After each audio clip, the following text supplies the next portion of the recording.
comunicação interatrial e interventricular. Ao iniciar o desenvolvimento embrionário, o sangue não é oxigenado nos pulmões, e sim na placenta. Esse processo de oxigenação do sangue é feito pelos átrios direito e esquerdo, através de um forame oval. E como funciona? No início, forma-se apenas um átrio, e com a evolução do processo de formação embrionário, formará então uma pequena membrana chamada de septo primum, que se fundirá com uma estrutura chamada coxinha endocárdico, separando assim átrio direito de átrio esquerdo. Uma parte desse septo primum é absorvida, formando então um forame. Depois, ocorre outro surgimento de um septo chamado de secundum, que surge do lado direito e tem nele um forame oval. Essa anomalia permite que o sangue flua de uma câmara a outra. Isso é possível porque a pressão sanguínea do lado direito na vida fetal é maior que o lado esquerdo. A atividade elétrica do coração é ativada e o sangue é enviado aos ventrículos. Como os átrios, temos também dois ventrículos, direito e esquerdo, separados pelo septo interventricular. Na formação ainda fetal, existe uma comunicação entre a artéria pulmonar com a artéria aorta. Isso porque o sangue não pode ser enviado aos pulmões. Após o nascimento, junto com o início da função de oxigenação nos pulmões, a pressão do átrio esquerdo aumenta, pressionando então o septo primo ao septo secundo, levando assim o fechamento gradual desses orifícios, e a comunicação entre a artéria pulmonar e a aorta se rompem, fechando completamente os forames até os 2 primeiros anos de vida, estabelecendo assim sua função cardíaca seguindo seu fluxo normal. Entretanto, há situações em que a comunicação interatrial e interventricular não se fecham, ocorrendo alguns distúrbios em sua função cardíaca. Temos algumas anomalias de septos. O mais comum de acontecer é o ósteo secundo. Ele ocorre por uma falha no crescimento do septo secundo, que deixa a abertura do forame oval mais largo, não cobrindo totalmente o septo interatrial, uma comunicação isolada. Temos os menos comuns, como o óstium primo. Ele acontece quando o septo primo não é capaz de se fundir com o coxim endocárdico e muitas vezes está associado a outros defeitos cardíacos de cardiopatias complexas. O defeito de seios coronários é um deslocamento parcial ou total da membrana que separa o seio coronário da aurícula esquerda. O defeito do seio venoso é uma deficiência da separação da veia cava com a veia pulmonar. O prognóstico pode ser realizado ainda intrauterino, através do exame ecocardiograma. Após o nascimento, podemos realizar exames como ecocardiograma transtorácico e ecocardiograma transesofágico. Em alguns casos raros, é realizado um estudo hemodinâmico. Esses defeitos muitas vezes passam despercebidos, pois são assintomáticos em crianças, e a chance do fechamento espontâneo são grandes. No caso do não fechamento, os sintomas aparecerão e percebe-se então taquicardia, redução do ganho de peso, dispneia, fadiga, sopro, paralisia do parte do corpo, dificuldade na fala, alterações de comportamento e de memória, e em adultos, normalmente esses sintomas começam a aparecer após os 30 anos de idade. Nesses casos, há uma importância de ação cirúrgica precoce, pois tardiamente pode ocorrer danos ao coração, levando-o à morte. Existem dois métodos cirúrgicos. Antigamente, a cirurgia era feita por uma incisão no peito do paciente, suturando assim o defeito entre os átrios, fechando-se os forames. Foi utilizado esse método por vários anos e com muita eficácia. Mas, atualmente, temos um dispositivo de oclusão, que é inserido por um catéter via acesso normalmente pela artéria femoral, minimamente invasivo, e esse dispositivo é posicionado no local da comunicação interatrial para bloquear o fluxo sanguíneo anormal, e assim o tecido cardíaco crescerá em volta do dispositivo, selando permanentemente o defeito. E quando esses defeitos são nos ventrículos? A seguir, veremos então sobre comunicação interventricular.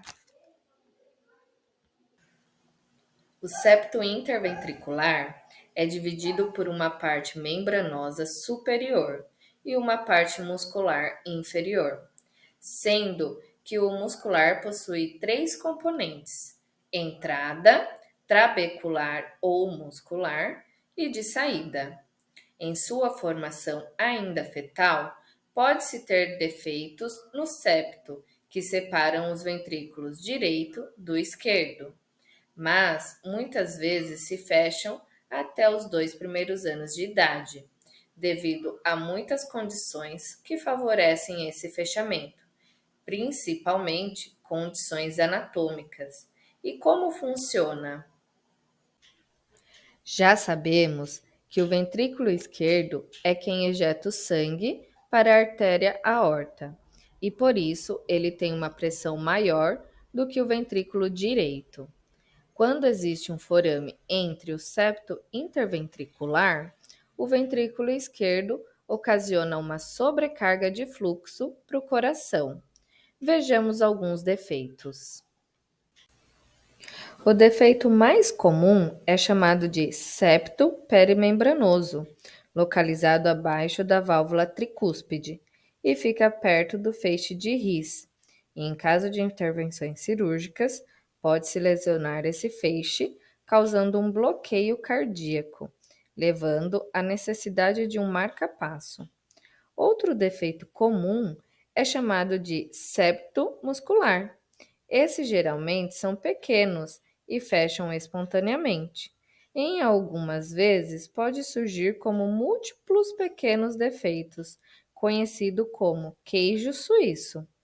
Existem outros defeitos menos comuns, localizados no septo de saída, podendo haver um prolapso de uma das cúspides da válvula aórtica e a regurgitação da mesma associada.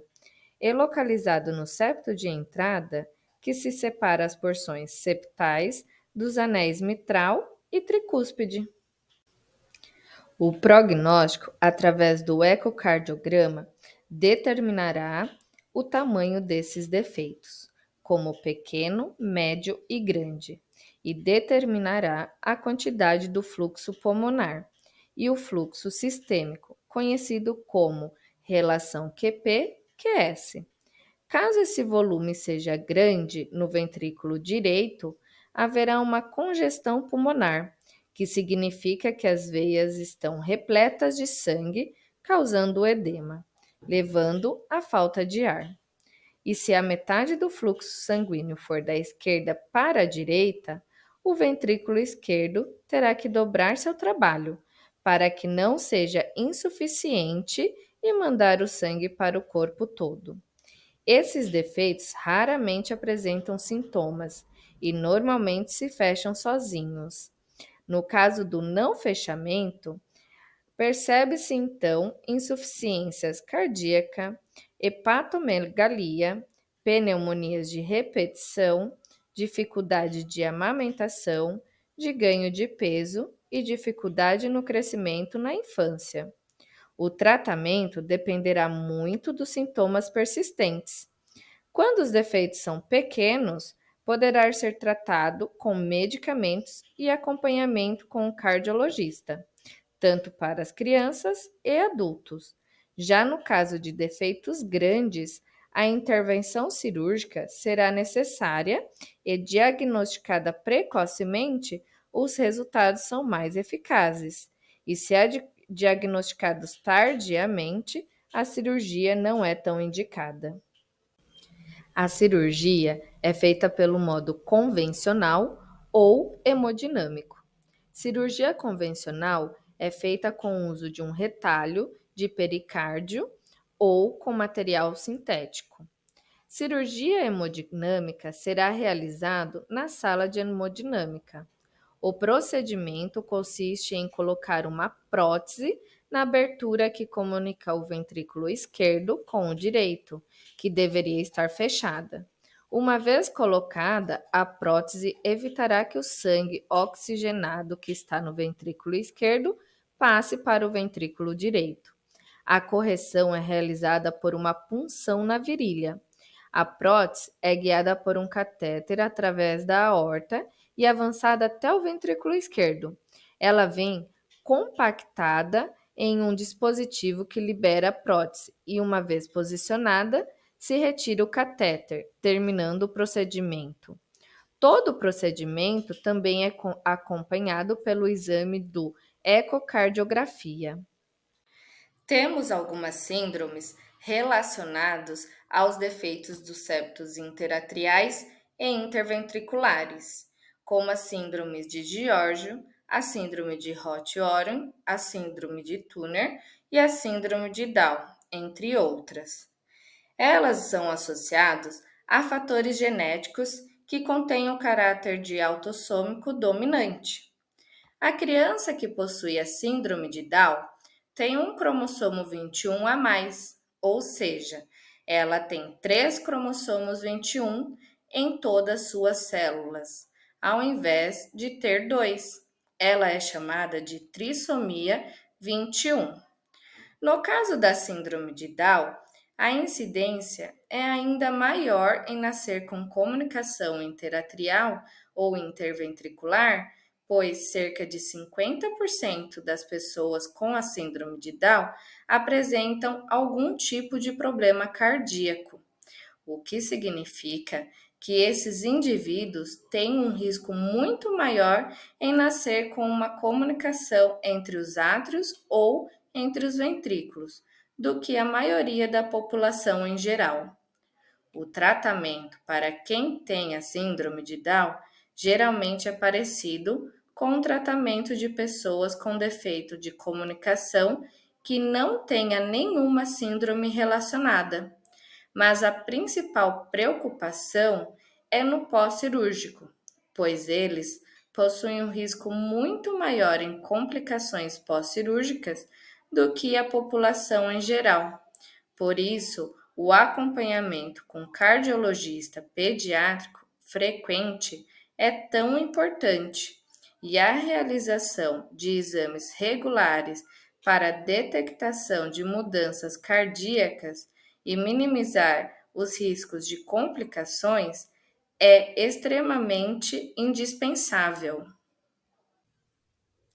Este trabalho teve como tema de pesquisa e estudo comunicação interatrial e comunicação interventricular, recorrendo a diversas fontes de pesquisas e entendeu-se que existem semelhanças entre elas.